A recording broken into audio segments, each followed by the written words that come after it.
ছোট্ট সন্তানটা আসিয়া বলবে, আব্বু ও আব্বু, জবান খুলো।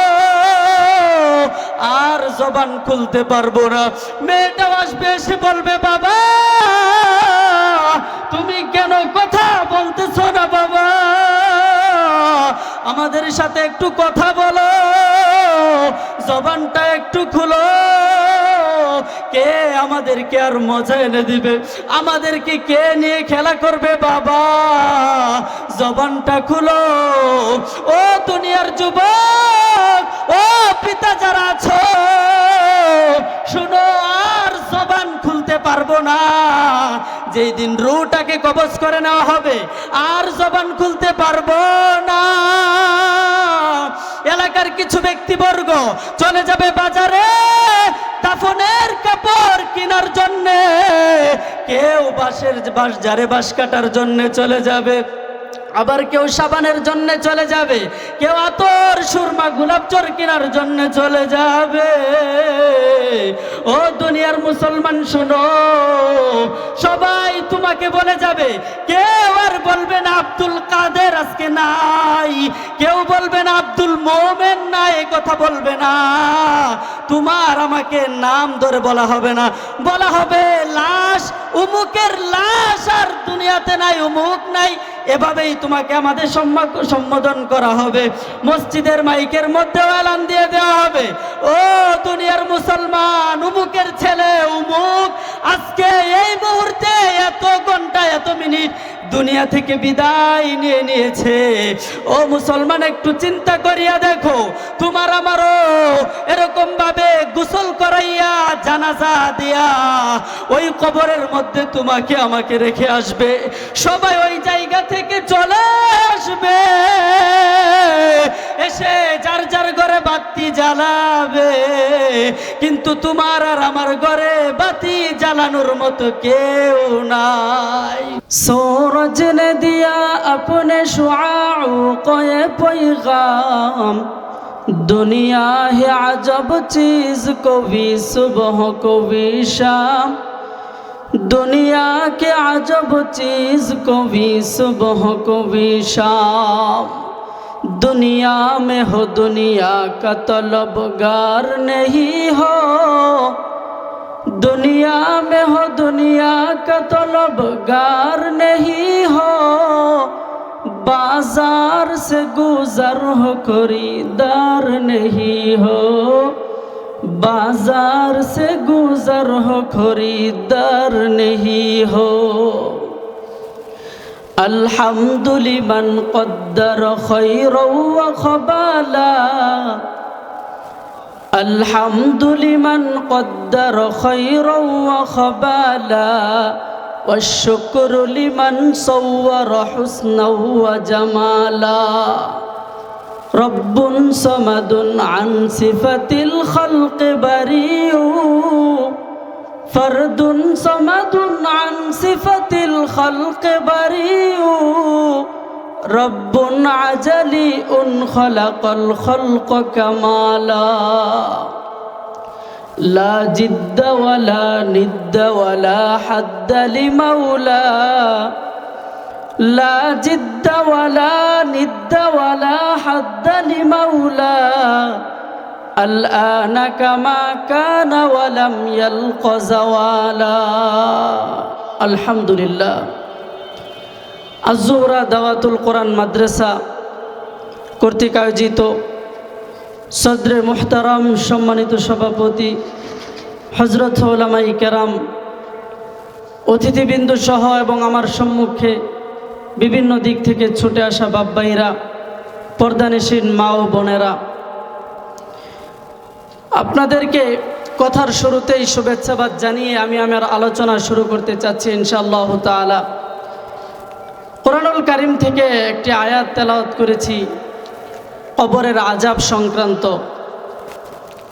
অপর জায়গা থেকে সূরা সাবাইম মাক্কিয়া, এই সূরা থেকে 3টি আয়াত তেলাওয়াত করেছি হাসরের ময়দান সম্পর্কে। রাসূলুল্লাহ সাল্লাল্লাহু আলাইহি ওয়াসাল্লামের অসংখ্য হাদিস সমূহ থেকে 2 থেকে 3টা হাদিসের টুকরা তেলাওয়াত করেছি।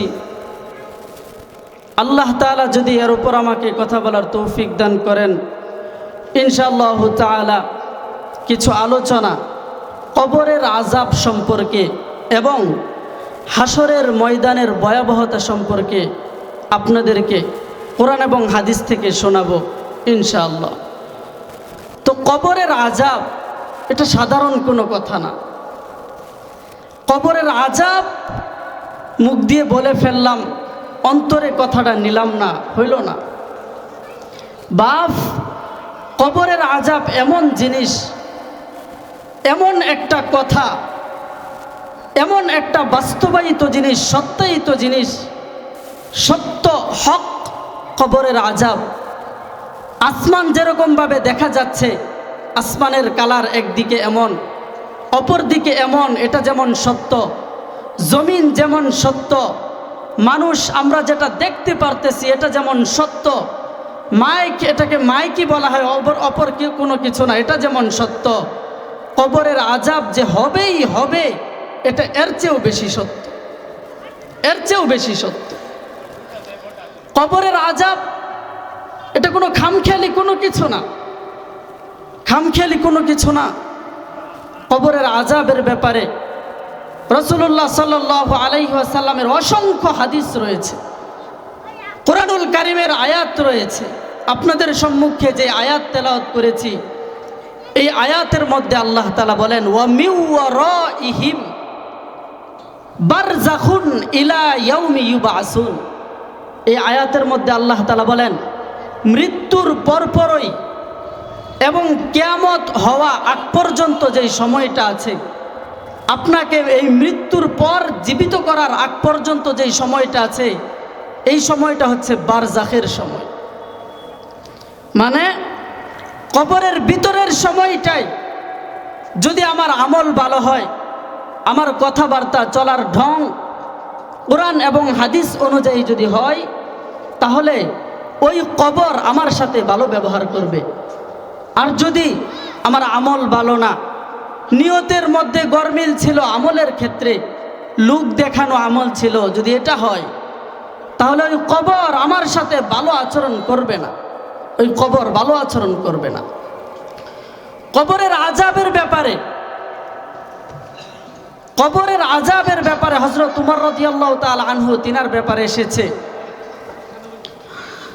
হযরত উমর রাদিয়াল্লাহু তাআলা আনহু বলেন, ও দুনিয়ার মানুষ শোনো, কবরের আযাব এমন এক ভয়ঙ্কর জিনিস, এই কবরের আযাবের ভয়ে আমি উমর কাঁদতে কাঁদতে আমার 2 চোখের নিচ দিয়ে তথা আমার গাল দিয়ে কালো দাগ পড়ে গেছে, শুধুমাত্র পানির কারণে। কবরের আযাব, এই কবরের আযাবের ভয়ে আমার 2 চক্ষু দিয়ে গালের মধ্যে কালো দাগ পড়ে গেছে। লোকজন এসে বলে, ইয়া আমিরুল মুমিনিন, আপনার ওই গালের দাগগুলো ভালো দেখা যায় না, ওই দাগগুলোর জন্য মোচন করার জন্য আপনি ঔষধ ব্যবহার করেন, ঔষধ ব্যবহার করলে হয়তোবা কবরের আযাবের ব্যাপারে যেই দাগ আপনি বানিয়ে ফেলেছেন, এই দাগ দূরীভূত হয়ে যাবে। হযরত উমর রাদিয়াল্লাহু তাআলা আনহু বলে, ও সাহাবায়ে কেরাম শোনো, কবরের আযাবের কারণে, আমার কবরের আযাবের ভয়ের কারণে আমার যেই দাগ হয়ে গিয়েছে, এই দাগ যদি আমি ঔষধ দ্বারা মোচন করে ফেলি, যদি রব আমাকে ডাক দিয়ে বলে, হে উমর, তুমি দুনিয়ার জমিনে কি করেছো, আমার কাছে যে এসেছো, কি আমল নিয়ে তুমি আমার কাছে এসেছো? হযরত উমর রাদিয়াল্লাহু তাআলা আনহু বলেন, ওই কিয়ামতের দিবসে রব যখন আমাকে ডেকে কথা বলবে, আমি বলবো, মালিক, আমি বলবো, মালিক, এটা আর কোনো কিছুই নয়, শুধুমাত্র কবরের আযাবের ভয়ের কারণে, কবরের আযাবের ভয়ের কারণে আমার দুই গালের মধ্যে দাগ পড়ে গিয়েছে। ওগো মালিক, আমি আর কোনো কিছু আপনার দরবারে আনতে পারি নাই। 2 মিনিট ইংরেজি বয়ানটা দিব যাইব করে তাহলে আগে বলবে না।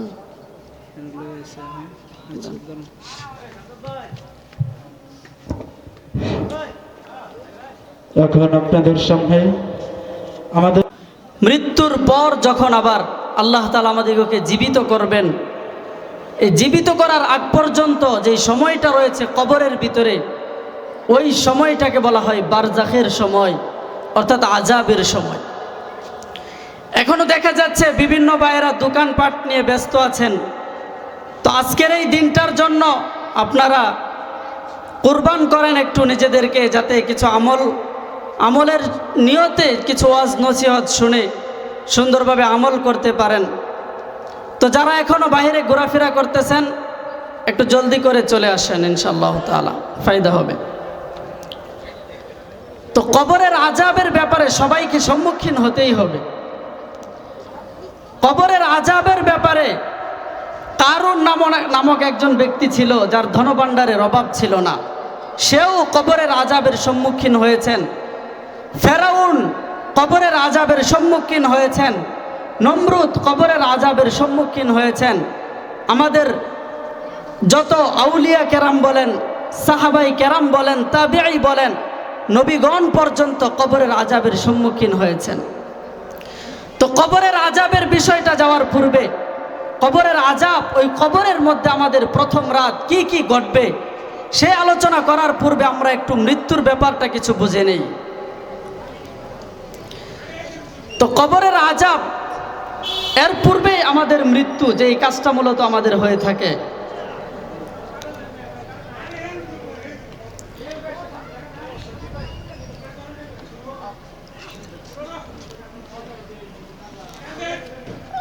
দুনিয়ার মানুষ শোনো,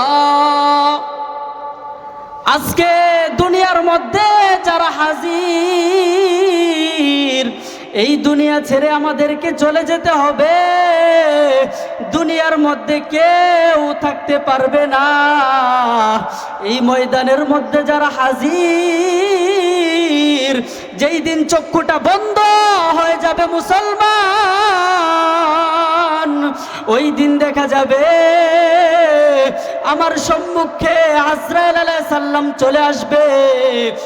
এমন একটা ভয়ঙ্কর রূপ আমার সম্মুখে পেশ করবে। ওই রূপ দেখিয়া গুনাহগার ব্যক্তি শুধুমাত্র তাকিয়ে থাকবে, কোনো কিছুই বলতে পারবে না, হাত নাড়াতে পারবে না, মুখ নাড়াতে পারবে না, দিমাগ কোনো ধরনের কাজ করবে না, শুধুমাত্র তাকিয়েই থাকবে, তাকিয়েই থাকবে। আজরাইলের ওই ভয়ঙ্কর চেহারা কেমন, ও পুরাবাড়ি মুসলমান জানোনি?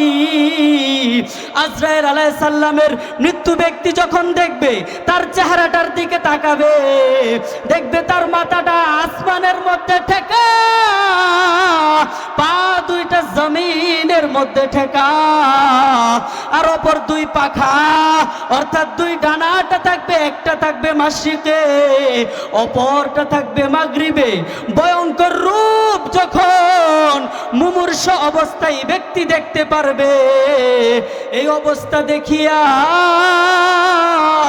আজরাইল আলাইহিস সালাম ওই মুমূর্ষ অবস্থা ব্যক্তির সম্মুখে যখন আসবে, ভয়ঙ্কর রূপ দেখিয়া রূহটা পুরা 360টা জোড়ার ভিতরে দৌড়াইতে থাকে, দৌড়াইতে থাকে। আজরাইল আলাইহিস সালাম এমন অবস্থা দেখিয়া আজরাইল আলাইহিস সালাম ওই রূহটার মধ্যে এমন জোরে এক থাবা মারবে,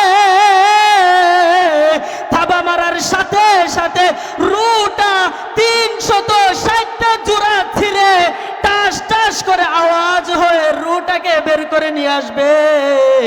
মুসলমান, আমারও তো এমন একদিন হয়ে যাবে, আপনারও এমন একদিন হয়ে যাবে, রূহটা এমন ভাবে আমাদের থেকে বের করে নেওয়া হবে। আজকে আমাদের দামি কোনো গাড়ি নাই, দামি বাড়ি নাই, দামি কোনো বিছানা নাই। ওই বিছানা থেকে আমাকে টেনে ধরে দুইজন তিনজনে ধরে ওই বিছানা থেকে নামাইয়া, ঘর থেকে নামাইয়া বাহিরে নিয়ে আসবে। বাহিরে নিয়ে এসে ওই জায়গার মধ্যে একটা চাটাই বিছিয়ে দিয়ে চাটাইয়ের উপরে শোয়াইবে। পুরাতন একটা চাদর দ্বারা ওই জায়গার মধ্যে আমাকে ডেকে দেওয়া হবে। মুসলমান, ছোট্ট সন্তানটা আসিয়া বলবে, আব্বু, ও আব্বু, জবান খুলো। আর জবান খুলতে পারবো না। মেয়েটাও আসবে, এসে বলবে, বাবা, তুমি কেন কথা বলতেছো না বাবা? আমাদের সাথে একটু কথা বলো, জবানটা একটু খুলো। কে আমাদেরকে আর মজা এনে দিবে? আমাদেরকে কে নিয়ে খেলা করবে? বাবা, জবানটা খুলো। ও দুনিয়ার যুবক, ও পিতা যারা আছো, শুনো, আর জবান খুলতে পারবো না। যেই দিন রূহটাকে কবজ করে নেওয়া হবে, আর জবান খুলতে পারবো না। এলাকার কিছু ব্যক্তিবর্গ চলে যাবে বাজারে দাফনের কাপড় কেনার জন্য। কেউ বাঁশঝাড়ে বাঁশ কাটার জন্য চলে যাবে, আবার কেউ সাবানের জন্য চলে যাবে, কেউ আতর সুরমা গোলাপ জল কেনার জন্য চলে যাবে। ও দুনিয়ার মুসলমান, শুনো, সবাই তোমাকে বলে যাবে। কেউ আর বলবে না আব্দুল কাদের আজকে নাই, কেউ বলবে না আব্দুল মোমেন নাই, এই কথা বলবে না। তোমার আমাকে নাম ধরে বলা হবে না, বলা হবে লাশ, উমুকের লাশ আর দুনিয়াতে নাই, উমুক নাই। এভাবেই তোমাকে আমাদের সম্বোধন করা হবে। মসজিদের মাইকের মধ্যে এলান দিয়ে দেওয়া হবে, ও দুনিয়ার মুসলমান, উমুকের ছেলে উমুক আজকে এই মুহূর্তে এত ঘন্টা এত মিনিট দুনিয়া থেকে বিদায় নিয়ে নিয়েছে। ও মুসলমান, একটু চিন্তা করিয়া দেখো, তোমার আমারও এরকম ভাবে গোসল করাইয়া জানাজা দিয়া ওই কবরের মধ্যে তোমাকে আমাকে রেখে আসবে। সবাই ওই জায়গা থেকে চলে আসবে, এসে যার যার ঘরে বাতি জ্বালাবে। কিন্তু তোমার আর আমার ঘরে বাতি জ্বালানোর মতো কেউ নাই। ও মুসলমান, জানো, যেই জায়গার মধ্যে আমাকে তোমাকে দাফন করা হবে, ওই জায়গা থেকে কবর প্রতিদিন ডেকে বলে, ও বান্দা শোনো, আমি কিন্তু একাকিত্বের ঘর, আনা বাইতুল ওয়াহদা। আমি কোন ধরনের নেতাকে চিনি না, আমি কোন এমপি মন্ত্রী কোন বাদশাকে চিনি না, এলাকার মেম্বার বলো চেয়ারম্যান বলো, আমি কাউকে চিনি না। আমি শুধুমাত্র চিনি তোমার আমল, আমল, আমল। যদি ভালো আমল করে নিয়ে আসতে পারো, তাহলে আমি কবর তোমার সাথে ভালো আচরণ করব। ওই কবর ডেকে বলে, আনা বাইতুদ্দুদ, আমি হলাম পোকামাকড়ের ঘর, আমি আরামদায়ক ঘর নয়, আমি পোকামাকড়ের ঘর। আনা বাইতুত তুরাব, আমি মাটির ঘর। আনা বাইতুল ওয়াহদা, আমি একাকিত্বের ঘর। ও দুনিয়ার মুসলমান, শোনো, এরকম ভাবে সম্বোধন করে করে তোমার আমার কবর ডাক দিয়ে প্রতিদিন বলে। মুসলমান, চিন্তা করে দেখো, আজকে যদি ভালো আমল আমি তুমি না করতে পারি, ওই কবর কিন্তু আমার তোমার সাথে ভালো আচরণ করবে না, ওই ভালো আচরণ করবে না। কবর আমার তোমার সাথে যদি গুনাহগার হইয়া দুনিয়ার জমিন থেকে কবরে যায়, কবর আমাদের দুই পাশের কবর মাটি এসে এমন জোরে চাপ মারবে গো, চাপ মারার সাথে সাথে এক পাশের হাড়গুলো অপর পাশে ঢুকে যাবে, এ পাশের হাড়গুলো এ পাশে চলে আসবে। মুসলমান, এ মুসলমান শোনো, দাফন করে যখন আত্মীয় স্বজন ওই জায়গা থেকে চলে আসবে, চলে আসার পর কবরের মধ্যে দুইজন ব্যক্তিকে পাঠানো হবে। দুইজন ফেরেশতাকে পাঠানো হবে, একজন হলো মুনকার এবং অপরজন হলো নেকির। দুইজনকেই বলা হয় মুনকার নেকির। এই দুইজন ফেরেশতা আসিয়া তোমাকে শোয়া থেকে বসাইয়া তিনটা প্রশ্ন করবে। কবরের হালত হলো দুইটা। এক নাম্বার অবস্থা হলো আল কবরু রওজাতুম মির রিয়াজিল জান্নাহ, কবরটা কারো জন্য হয়ে যাবে জান্নাত। অপর নাম্বার অবস্থা হলো আল হুফরাতুম মিন হুফারিন নার, কবরটা হয়ে যাবে জাহান্নামের গর্ত। ও মুসলমান, একটু চিন্তা করে দেখো, এবার আমার তোমার আমল যদি সুন্দর হয় তাহলে ওই কবর আমার তোমার জন্য ভালো আচরণ করবে এবং কবর হয়ে যাবে আমাদের জন্য জান্নাতের টুকরা। আর যদি আমল সুন্দর না হয় ওই কবর আমার তোমার জন্য হয়ে যাবে জাহান্নামের গর্ত। ও মুসলমান শুনো, আল্লাহর নবী বলেন, জাননি কিয়ামত কখন থেকে শুরু হবে? মান মাতা, যখন কোনো মানুষ মৃত্যুবরণ করে, ফাকাদ কামাত কিয়ামাতুহু, মৃত্যুবরণ করার সাথে সাথে তার কিয়ামত শুরু হয়ে যায়। মুসলমান, এমন নয় যে মৃত্যুবরণ করলাম আর 10 বছর পর 20 বছর পর আমার হয়তোবা কবরের শাস্তি, কবরের আযাব শুরু হবে, এমনটা না। দুইজন ফেরেশতাকে ওই কবরের মধ্যে আল্লাহ তাআলা পাঠাবেন। পাঠানোর পর আল্লাহ তাআলা ওই ফেরেশতারা এসে তোমাকে তিনটা প্রশ্ন করবে।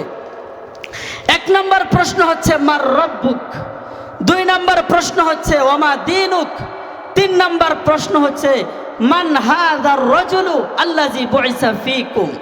এই তিনটা প্রশ্ন করা হবে। এক নম্বর বলা হবে তোমার রব কে, দ্বিতীয় নম্বরে বলা হবে তোমার দিন কি ছিল, তিন নম্বর বলা হবে তোমার একজন ব্যক্তির ছবি দেখায়া, অর্থাৎ রাসূলুল্লাহ সাল্লাল্লাহু আলাইহি সাল্লামের চিত্র দেখায়া বলা হবে এই লোকটাকে তোমরা কি চিনো কিনা। অথবা এভাবে প্রশ্ন করা হবে, দুভাবে এই কথাটা আছে, মান হাযার রাজুল, এই ব্যক্তি কে, আল্লাযী বুইসা ফীকুম, যাকে তোমাদের মাঝে পাঠানো হয়েছিল, এই ব্যক্তি কে। মুসলমান শোনো, ওই কবরের মধ্যে এই তিন সলের জবাব শুধুমাত্র তারাই দিতে পারবে যারা দুনিয়াতে থাকা অবস্থায় আল্লাহ পাকের হুকুম পরিপূর্ণরূপে মেনেছিল, রব্বে কারীমের আদেশ মেনেছিল। রব্বে কারীম যখন যে অর্ডার করেছেন, যখন যে নির্দেশ দিয়েছেন ওই নির্দেশই মেনেছে। যখন বলেছে নামাজের কথা তখন ওই নামাজ পড়েছে, যখন বলেছে রোজার কথা তখন ওই রোজার নির্দেশ পালন করতে শুরু করেছে, যখন রব বলেছে হারাম খেও না হারাম ছেড়ে দিয়েছে, যখন ওই বলেছে হালালের সাথে সম্পৃক্ত করো, হালালকে আপন বানায় নাও, তখন থেকেই সে হালালকে আপন বানিয়ে নিয়েছে। মুসলমান, রবের যখন যেই অর্ডার ছিল, যখন যে আদেশ ছিল ওই আদেশ মোতাবেক কর্ম করেছে, সেই মূলত প্রথম প্রশ্নের জবাব দিতে পারবে। অর্থাৎ প্রথম প্রশ্ন হচ্ছে মার রব্বুক, তোমার রবকে, যার ভিতরে আমলগুলো ছিল, এই কাজগুলো রবের নির্দেশ যার কাছে ছিল, সেই মূলত এই প্রশ্নের জবাব দিতে পারবে। সে বলবে রব্বি আল্লাহ, আমার রব হচ্ছে আল্লাহ। বলেন তো কে? আবার বলেন কে? রব্বি আল্লাহ। আবার বলেন কে? আল্লাহ। সে বলবে আমার রব হচ্ছে আল্লাহ। দুই নাম্বার প্রশ্ন হচ্ছে ওমা দীনুক, তোমার দিন কি, জিজ্ঞাসা করা হবে তোমার ধর্ম কি ছিল। মুসলমান, ধর্মের ব্যাপারে তারাই জবাব দিতে পারবে যারা ইসলাম অনুযায়ী জিন্দেগি গড়িয়েছে, যারা ইসলামের পরিপূর্ণ বিধানগুলো দুনিয়ার জমিনের মধ্যে থেকে থেকে বাস্তবায়ন করেছে, ইসলামের বিধানের ব্যাপারে ত্রুটি করে নাই। ইসলাম যেভাবে বলেছিল মেয়েকে বিবাহ দিতে, ওইভাবেই মেয়েকে বিবাহ দিয়েছে। যেভাবে বলেছিল ছেলেকে বিবাহ করাও, এই অনুযায়ী সুন্নাহ অনুযায়ী ওইভাবে ছেলেকে বিবাহ করিয়েছিল। ইসলাম বলে বলেছিল আকিকা করো, আকিকা তোমার জন্য সুন্নাত, তো সে সুন্নত ওভাবেই পালন করেছে। ইসলাম অনুযায়ী প্রতিটা কাজ, প্রতিটা কর্ম, প্রতিটা মুহূর্তকেই কাটিয়েছে ইসলামের বিধান অনুযায়ী। তারাই বলতে পারবে আমার ধর্ম হচ্ছে ইসলাম। আমার ধর্ম কি? ইসলাম। তারাই বলতে পারবে যারা ইসলামের বিধান অনুযায়ী জীবন গড়িয়েছে, জীবন কাটিয়েছে ইসলামের ভিতরে থেকেই। হাজারো মুসিবত, হাজারো কষ্ট, হাজারো দুঃখ, হাজারো বেদনা, যখন সব কিছু মুসিবত একেবারে চেপে এসেছে, এরপরেও বলেছেন না, ওই মালিকের বিধানকে ছেড়ে দেওয়া যাবে না, ইসলামের আইন ছেড়ে দেওয়া যাবে না, কোরআনের আইন ছেড়ে দেওয়া যাবে না, হাদিসের আইনগুলো ছেড়ে দেওয়া যাবে না। যখন এরকম ভাবে মুসিবত তার কাছে আসছে, মুসিবত আসা সত্ত্বেও সে ইসলামের বাহিরে কোনো কাজ করে নাই, কোনো কাজ করে নাই, সেই মূলত বলতে পারবে দ্বীন ইয়াল ইসলাম, আমার ধর্ম হচ্ছে ইসলাম। আমার ধর্মের নাম কি? জোরে বলেন, ইসলাম। 3 নম্বর প্রশ্ন হচ্ছে, রাসূলুল্লাহ সাল্লাল্লাহু আলাইহি সাল্লামের চেহারা দেখিয়ে বলা হবে মান হাযার রাজুল, এই ব্যক্তিটা কে? আল্লাযী বুইসা ফীকুম, যাকে তোমাদের কাছে প্রেরণ করেছিলাম, পাঠিয়েছিলাম, এই লোকটা কে বলো। ও দুনিয়ার মুসলমান শোনো, এখনো দেখা যাচ্ছে কত যুবক ভাই ফেসবুক আর ইউটিউব নিয়ে ব্যস্ত। মুরব্বী বাবাজিরা, আপনারাও দেখা যাচ্ছে চায়ের চাষ্টলের মধ্যে জলদি করিয়া এই জালিসুর রহমান জান্নাতের বাগানের মধ্যে চলে আসেন। দেখেন না বাজান, আলোচনা শুনিয়া কবরের আযাবের কথা ভাবিয়া, একটু কবরের আযাবের ফিকির করিয়া চোখ থেকে 2 ফোঁটা পানি আপনি ফালাইতে পারেন কিনা?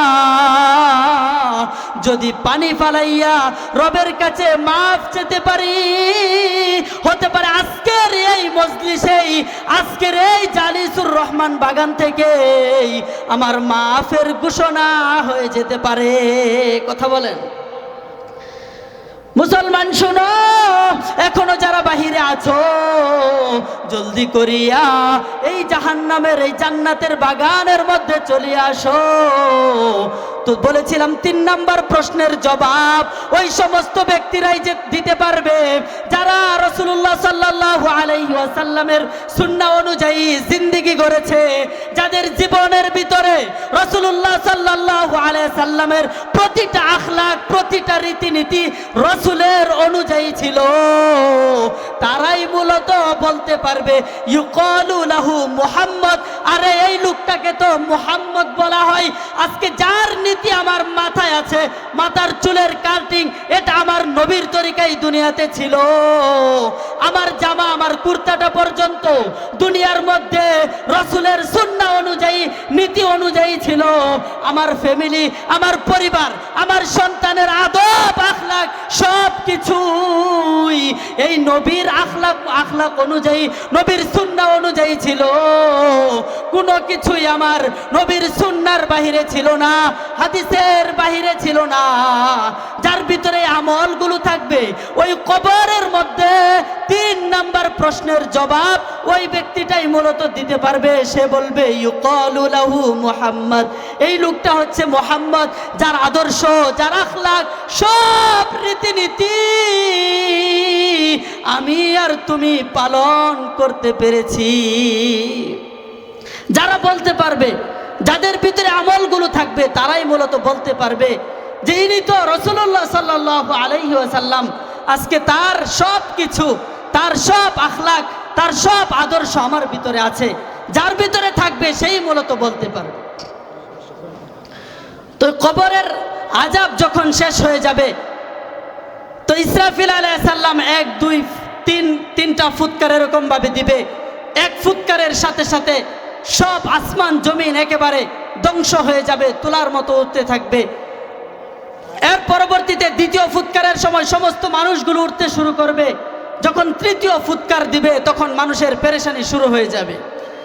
আমি যে আয়াত তেলাওয়াত করেছিলাম মূলত হাসরের ময়দানের ভয়াবহতা সম্পর্কে শুধুমাত্র 10 মিনিট বলবো।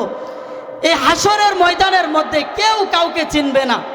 এমন একটা পরিস্থিতি হবে, রাসূলুল্লাহ সাল্লাল্লাহু আলাইহি সাল্লাম বলেন, ইউহশারুন নাসু ইয়াউমাল কিয়ামাতি হুফাতান, যে কিয়ামতের দিবসে মানুষকে চার ভাবে উঠানো হবে। এক, তার পায়ে কোনো ধরনের জুতা থাকবে না, নগ্ন পা বিশিষ্ট। হুফাতান মুশাতান, একেবারে শরীরের মধ্যে কোনো ধরনের কাপড় থাকবে না। গুরলা, খতনাবিহীন উঠানো হবে, গায়ে কোনো ধরনের কাপড় থাকবে না। এরকম ভাবে হাসরের ময়দানের মধ্যে লোকদেরকে উঠানো হবে। তো আম্মা জান আয়েশা রাদিয়াল্লাহু তাআলা আনহা রাসূলুল্লাহ সাল্লাল্লাহু আলাইহি সাল্লামকে ডেকে বলেন, ইয়া রাসূলুল্লাহ, ইয়া হাবিবাল্লাহ, ওগো নবীজি, ওই দিন যখন সমস্ত মানুষকে একেবারে উলঙ্গ অবস্থায় উঠানো হবে, আপনার মেয়ে, আপনার বিবি কলিজার টুকরা খাদিজা রাদিয়াল্লাহু তাআলা আনহা, তাকেও কি একেবারে উলঙ্গ অবস্থায় উঠানো হবে কিনা? রাসূলুল্লাহ সাল্লাল্লাহু আলাইহি সাল্লাম বললেন, ও আয়েশা, জানো আল আমরু আশাদ্দু, শুধু তাই নয়, বিষয়টা আরো কঠিন হয়ে যাবে। আম্মা জান আয়েশা বলে, ইয়া রাসূলুল্লাহ, আপনিও কি ওই দিন উলঙ্গ অবস্থায় উঠবেন? বলে, না না না, শুধুমাত্র নবীদের মধ্যে থেকে আমাকে ছাড়া সমস্ত নবীদেরকে, সমস্ত মানুষদেরকে, সাহাবাই কেরাম বলো, তাবি বলো, তাবে তাবিন বলো, সবাইকে একেবারে উলঙ্গ অবস্থায় উঠানো হবে। কেউ কারো দিকে ফিরেও তাকানোর সুযোগ পাবে না। লিকুল্লি ইমরিইম মিনহুম ইয়াউমাইযিন শা'নুন ইউগনি, সবাই একেবারে নিজেকে নিয়ে ব্যস্ত হয়ে যাবে। সবাই বলবে, ইয়া নাফসি, ইয়া নাফসি, আমাকে বাঁচাও, আমাকে বাঁচাও। সমস্ত নবীরা বলবে, আমাকে বাঁচাও। ঈসা আলাইহিস সালাম বলবে, আমাকে বাঁচাও। ইব্রাহিম আলাইহিস সালামও বলবে, আমাকে বাঁচাও। নূহ আলাইহিস সালামও বলবে, আমাকে বাঁচাও। সবাই এরকম ভাবে আওয়াজ তুলবে, আমাকে বাঁচাও, আমাকে বাঁচাও। যখন সমস্ত মানুষগুলো এরকম ভাবে আওয়াজ করতে থাকবে, বাঁচাও বাঁচাও বাঁচাও, এক পার্শ্ব থেকে আওয়াজ আসবে, ইয়া উম্মতি, ও মালিক, আমার উম্মতদেরকে বাঁচান। আল্লাহু আকবার। বলা হবে, আমার উম্মতদেরকে বাঁচান। ও দুনিয়ার মুসলমান, জানোনি ওই ব্যক্তিটাকে? তিনি হলেন জনাবে মুহাম্মাদুর রাসূলুল্লাহ সাল্লাল্লাহু আলাইহি ওয়াসাল্লাম। তিনি শুধু নিজের ফিকির করবে না, তিনি ফিকির করবে, উম্মতদের ফিকির করবে। শুধুই মাত্র বলবে, ইয়া উম্মতি, ইয়া উম্মতি, ও মালিক, আপনি আমার উম্মতদেরকে বাঁচান। ওই দিন কেউ কাউকে চিনবে না।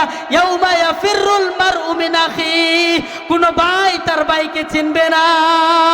ওয়া উম্মিহি ওয়া আবি, মা বাবাকে চিনবে না, বাবাও মাকে চিনবে না, বাবা সন্তানকে চিনবে না। কলিজার টুকরা মা তার সন্তানকে চিনবে না, বলবে, না না না, এটা আমার সন্তান হতে পারে না। কিয়ামতের দিন গর্ভধারিণী নারী সেও তার বাচ্চাকে প্রসব করে নিজেও দৌড়াইতে থাকবে। মুসলমান মাতালের মতো হয়ে যাবে মানুষ। ওয়াহুম সুকারা, কুরআনুল কারীমের ভিতরে এসেছে, ওয়াহুম সুকারা, তারা একেবারে মাতালের মতো দৌড়াইতে থাকবে। নিজের অবস্থার ব্যাপারে কোত্থেকে কি হচ্ছে না হচ্ছে কোনো কিছুই বলতে পারবে না। এমন একটা পরিস্থিতি ওই দিন হয়ে যাবে। তো যতটুকু আলোচনা করা হলো, মূলত আল্লাহ তাআলা যাতে আমাদেরকে কবরের আযাব থেকে এবং হাসরের ময়দানের এই ভয়াবহতা থেকে কিভাবে বাঁচা যায় সেই ফিকির আমার আপনার মাথায় আছে, মুসলমান আছে। এরপরও আমরা সেই অনুযায়ী চলি না। আল্লাহ তাআলা গ্রন্থ দিয়ে দিয়েছেন যে না, ওটা তোমার গ্রন্থ, দেখে দেখে জিন্দেগি গড়াও। রসুলকে দিয়ে দিয়েছেন, রসুলের আদর্শগুলোকে নিজে গ্রহণ করো, করে করে নিজের জিন্দেগিকে কোরআন অনুযায়ী ফুটাও। তাহলেই মুসলমান আমরা সেই দিন কিয়ামতের ভয়াবহতা থেকে এবং সেই কবরের আযাব থেকে আমরা বাঁচতে পারবো।